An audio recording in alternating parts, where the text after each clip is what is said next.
వచ్చేసిన మీకోసం మంచి ముచ్చట్లని తెచ్చిన అవన్నిట్లని చూద్దామా. ముందుగా అయితే ఎట్లయినా చూడండి. ఇంకింత పిరంగా పోతుంది డీజిల్, బండ్లున్నోళ్ళకి పట్టుకుంది గుబుల్.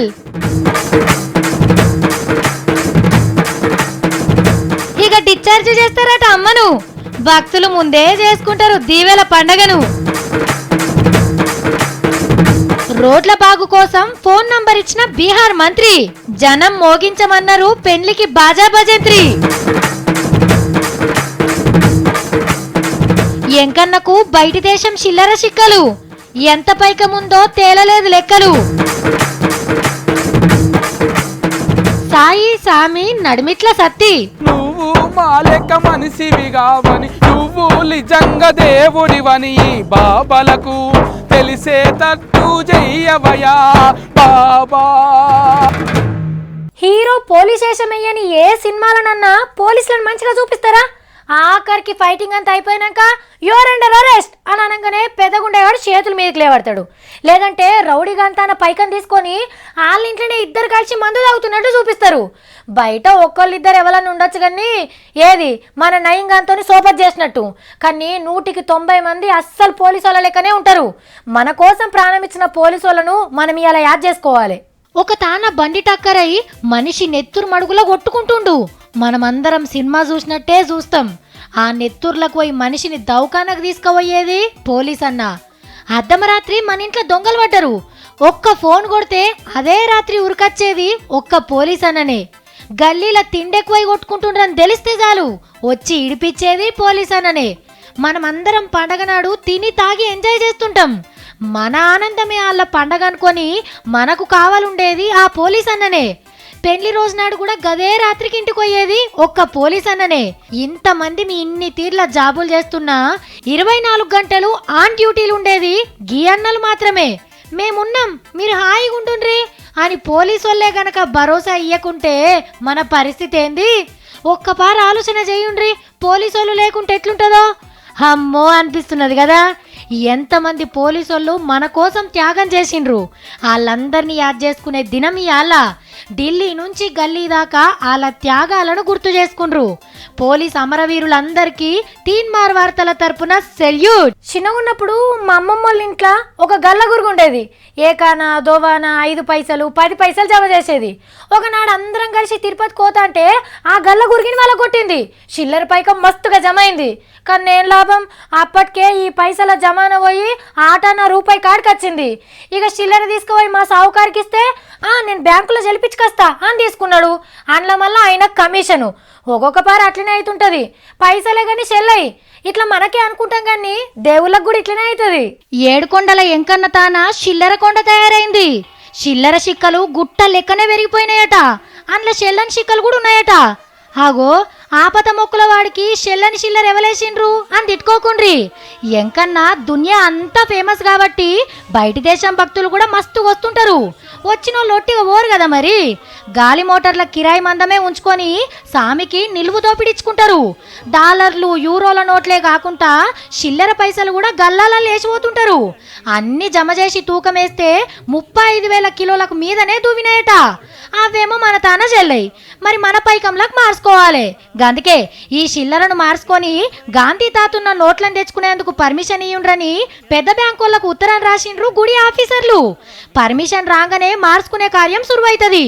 35,000 కిలోల చిల్లరంటే చిన్న ముచ్చట్న. ఎన్ని బస్తాలలో నింపుతారో, ఎన్ని లారీలల్లో కొంటపోతారో. మార్చుకుంటే ఇంకెంత పైకం వస్తుందో. బయటి దేశపుల పైకంతోనన్నా కుబేరుని అప్పు తీరుతుందో ఏమో మరి. కనిపించు, ఒక్కసారి కనిపించవయ్యా. అబద్ధాలు ఆడుతుండ్రు, కనిపించవయ్యా. నీ దర్శన భాగ్యం మాకు లేరా నాయనా? మావోడేంది కొండల మీద డప్పు కొట్టుకుంటూ తిరుగుతున్నాడు? ఓ సత్తి బాబా, సాయి బాబా, నువ్వు మా లెక్క మనిషివి కాదని, నువ్వు నిజంగా దేవుడివని ఈ బాబాలకు తెలిసేటట్టు చేయవయ్యా. దేవుడే లేదంటే బతుకులు ఏమైపోతారు? కనిపించవయ్యా, కనిపించి మా కష్టాలను తీర్చు. ఈ అబద్ధపు ప్రపంచాన్ని నిర్రలేసేటట్టు చేయి నాయనా. మావునికి ఏం తిప్పలొచ్చింది? సత్తి ఏమైందిరా నీకు? కనిపిస్తావా? నా నెత్తిని బండకు గుద్దుకోమంటావా? చెప్పయ్యా. అద్దు తమ్మి అద్దు. అయినా నువ్వు చెట్ల పుట్టలెంబడి తిరుగుతున్నావేంద్రా?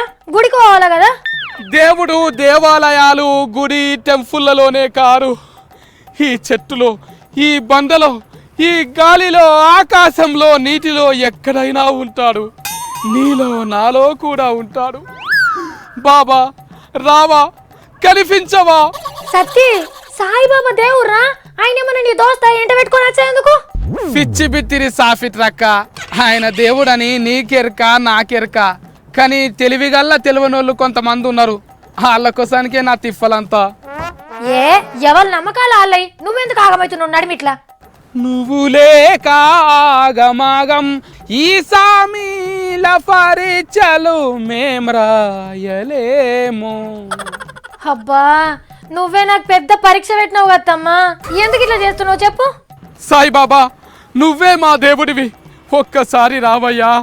ఏంటిరా నీ బాధ ఇప్పుడు? ఈ సాయిబాబా వచ్చి నీ పంచాయతీని తస్వి చేసుడేంది? ఏమో కథ కాకుంటే. బతుకురాలా, సాయిబాబా రాకుంటే ఈ లోకమంతా దిష్టి బొమ్మలతోని రావణ కాస్తమయ్యేటట్టుంది. హాఫేదెవరు? అసలు ఏమైందిరా నీకు? ఎందుకు ఇదంతా చేస్తున్నావు ఇప్పుడు? దేవుడు కాదని కొంతమంది, అవునని కొంతమంది ఇట్లా రోడ్ల మీదనే పంచాదులు పెట్టుకుంటుండ్రు. కానీ స్వామీజీలదేం పోయింది అని సఫర్దా కూకున్నారు. అయ్యో సత్తి, మన తన మనుషులు దేవుణ్ణే దేవుడు కాదు అని తెదిగిండ్రు తమ్మి. నువ్వెందుకు ఆగమవుతున్నావురా ఆ మాటలు పట్టుకొని? దేవుణ్ణే దేవుడు కాదన్నప్పుడు బతుకులు ఎవరికి మొక్కాలక్క? సరే సత్తి, ఆ లెవెల్లో దేవుళ్ళు లేడన్నారు, మరి భక్తులు అట్లా రోడ్ల మీదకి వచ్చి ధర్నాలు దిష్టి బొమ్మలు తగలబెట్టొచ్చినారా? సాయిబాబాని దేవుడు కాదన్నప్పుడు బతుకులు ఫెయిల్ గారా? రాష్ట్రం మొత్తం బంద్ పెడతాం ఏమనుకుంటున్నారో. అది కాదు సత్తి, ఇప్పుడు నీకు ఇప్పుడు దేవుడి మీద నమ్మకం ఉంది, మరి దేవుడే లేడన్నోళ్ళ సంగతి దేవుడు చూసుకోడారా? అట్లా ధర్నాలు చేయాలా? ఏమనకపోతే సాయిబాబా ఒక్కడే దేవుడు కాదు, అసలు ఎవ్వరు దేవుళ్ళు కాదు, మేమే మీకు దేవుళ్ళం అంటాను స్వామీజీలు అంటారు. అప్పుడు వాళ్ళకే పూజలు చేసుకోవాలనా? అది కాదు సత్తి, ఇగో ఏ వాళ్ళ సెంటిమెంట్లో వాళ్ళకుంటాయి, ఏ వాళ్ళ భక్తి వాళ్ళకుంటది. ఎవరు బతికి ఎవరి నమ్మకం వాళ్ళకు ఉన్నప్పుడు ఈ బాబా స్వామీజీలు సాయిబాబా దేవుడు గారు అంటాను ఎందుకు అనాలి? అంటే స్వామీజీలు దేవుడు కాదన్నారంటే గొప్పోళ్ళై పబ్లిసిటీ వస్తుందని అట్లా చేసిండ్రేమో. నేను ఎలా ఏ వార్త చెప్పదలుచుకోలేనాక, పొద్దున్న దాకా బాబాల గురించి సాయిబాబా గురించే మాట్లాడతాక. సరే ఇవన్నీ పక్కకు పెట్టి ముందుగా లార్తేందో చెప్పు సత్తి. స్వామీజీల నడుమ జగడాలు అయితే దేవునికి కనబడుతుందో లేదో కానీ బతుకుల నడుమ లొల్లి అయితే మాత్రం టీవీలలో కనబడుతుంది, అందరు చూస్తారు. ఏమోరా నాయన, నీకే తెలవాలి. నేను కూడా అదే ఆర్త తెచ్చిన, నేను ఇదే చెప్తా. సాయి శరణం బాబా శరణం శరణం, సాయి శరణం బాబా శరణం సంగమ సమానం. ఈ నడుమ మందిని ముంచటాలు చాలా ఎక్కువైనరులా. 10 కడితే 20 వస్తాయంటారు, 1000 ఇస్తే 10,000 పంపిస్తామంటారు. మీరు ముగ్గురిని జమ చేయండి, కమిషన్ తీసుకోండి. ఇగో ఇట్లా మస్తు మందికి మస్కాలు కొట్టి కోట్లు సంపాదించిన మహారాజులు మన దేశంలో బొచ్చడు మంది ఉన్నారు. ఈ ముదుర్ల నుంచి పైకం వసూలు చేసుడు ఎంత కష్టమో మనకు తెలియందా?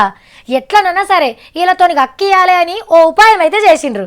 ఇందు మూలంగా యావత్ మందికి తెలియజేయనదేమనగా, బంజారా హిల్స్ ఉన్న బాలయ్య పబ్లిక్ ను నిండార ముంచిండు. కావున ఆయన ఆస్తులు అర్రాసు పెడుతున్నామహో.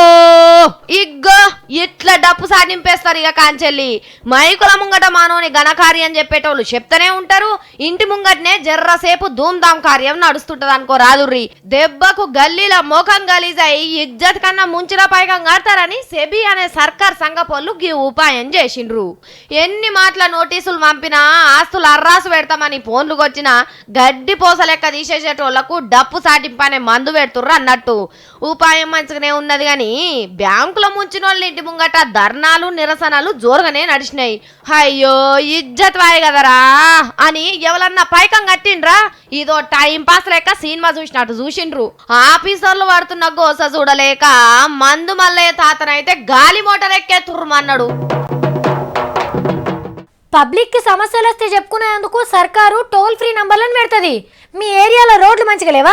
అయితే ఈ నంబర్కి ఫోన్ చేయండి, లేదంటే వాట్సాప్ నంబర్కి ఫోటో పెట్టి సమస్య ఏందో చెప్పుకోండి. లంచం కోసం గవర్నమెంట్ ఆఫీసర్ ఎవరైనా ఇబ్బంది పెడితే అయితే ఏసీ బోర్లకు ఫోన్ చేయమని నంబర్ చెప్తారు. ఇట్లా సర్కార్ అన్ని ఆఫీసులకు ఫోన్ నంబర్లు పెట్టి పబ్లిక్ తిప్పలు అరుచుకునే ప్రయత్నం చేస్తుంది. ఒక తాన కూడా గిట్లనే పెట్టిండ్రు. మరి ఆ తర్వాత ఏం జరిగిందో మీరే చూడండి. గీ అన్న తెలుసు కదా, పేరు తేజస్వి యాదవ్, బీహార్ లాలు ప్రసాద్ తాత కొడుకు, రాష్ట్రానికి చిన్న సీఎం, అట్లనే సడక్ల మంత్రి కూడా. మొన్నటి ఆనలకు ఏడేడా రోడ్లు ఖరాబ్ అయినాయో చెప్పుండ్రి, ఆఫీసర్లను పంపి బాగు చేపిస్తా అని పబ్లిక్లకు ఒక ఫోన్ నెంబర్ కూడా ఇచ్చిండు. 47,000 దాకా మెసేజ్లు వచ్చినాయి ఆ ఫోన్కు. కానీ తెరిచి చూస్తే సార్కు ఫ్యూజులు అవుట్ అయినాయి. 44,000 మెసేజ్లల్లా ప్రేమ సందేశాలు, పెళ్లి సంబంధాలు పంపిర్రట. కొందరు అమ్మాయిలైతే పూర్తి వివరాలతోని మంత్రి గారికి పెళ్లి దరఖాస్తు కూడా పెట్టిర్రట. ఇక కొందరైతే అల్లుడు అని వరుసలు కూడా కలిపేసిర్రట. నువ్వు ఊ అంటే చాలు మీ నాయనను ఒప్పించే బాధ్యత నాది అని భరోసా ఇచ్చిర్రట. ఉత్త 3,000 మెసేజ్లే మా ఏరియాలో రోడ్లు మంచకలేవని పెట్టిర్రట. 3 ముళ్ళ ముచ్చట యాద్ చేసే వరకు చిన్న సీఎం కూడా మస్తు సిగ్గుపడ్డాడు. లాలు తాతకు కోడలైదామని చాలా మందే ఎదురు చూస్తున్నట్టున్నారు. కానీ చిత్రంగా లేదు ఈ ముచ్చట. ఇట్లా చేసినాక మళ్ళీ పారి టోల్ ఫ్రీ నెంబర్ ఇస్తారా? సందు దొరికితే చాలు సంబంధాలు కలుపుకోవాలనే చూస్తాండ్రు. అర్రే ఈడొక వార్తుంది, నేను మర్చిపోయినా, అదేదో చూడరా. ఒక్క ఐడియా మీ జీవితాన్నే మార్చేస్తుంది అన్నట్టు ఒక్క కారు త్రిపుర రాష్ట్రం రోడ్లనే మార్చేస్తుంది. ఏక్ నంబర్ కార్లో ఎక్కి తిరిగేందుకు సడక్లు మంచిగా లేవని BMW కార్ని వాపసిస్తా అన్నది కదా దీపమ్మ. దీని మీద మస్తు లొల్లి నడిచింది. రాష్ట్రం ఇజ్జత్ తీస్తుందని మంత్రులంతా తిట్టిపోసుకున్నారు, కానీ వెనకసిరి తెలుసుకున్నారు. ఈ సక్కని రోడ్లను చూసి జనం ఎంత తిడుతున్నది. దెబ్బకు అగర్తాల పట్నంలా అద్దాల రోడ్లు వేయబోతున్నారు. 78 కోట్ల రూపాయలను తీసిండ్రు సక్కటి సడక్లను వరుస్తందుకు. గుంతలంటే ఏందో తెలియకుండా చూసుకుంటారట ఇదివరసంది. మొత్తానికైతే కార్ని వాపసిస్తున్నా అని దీపక్క చెప్పిన ఒకే ఒక్క డైలాగ్ తోని పబ్లిక్ కి మంచి సౌలతి కాబోతుంది. మరి దీపమ్మ కార్ను ఉంచుకుంటుందో వాపసిస్తుందో చూడాలి. కానీ సెలబ్రిటీలంతా రోడ్లు మంచిగా లేవు, నీళ్లు సరిపోతలేవు, రైలు బండ్లు మంచిగా లేవని చెప్తే అప్పుడు సర్కారు వాళ్ళు జల్దిన బాగు చేస్తారన్నట్టు. మన ముచ్చట్లు గివి. మనం ఇంకిన్ని ముచ్చట్లతో కలుద్దాం. నమస్తే.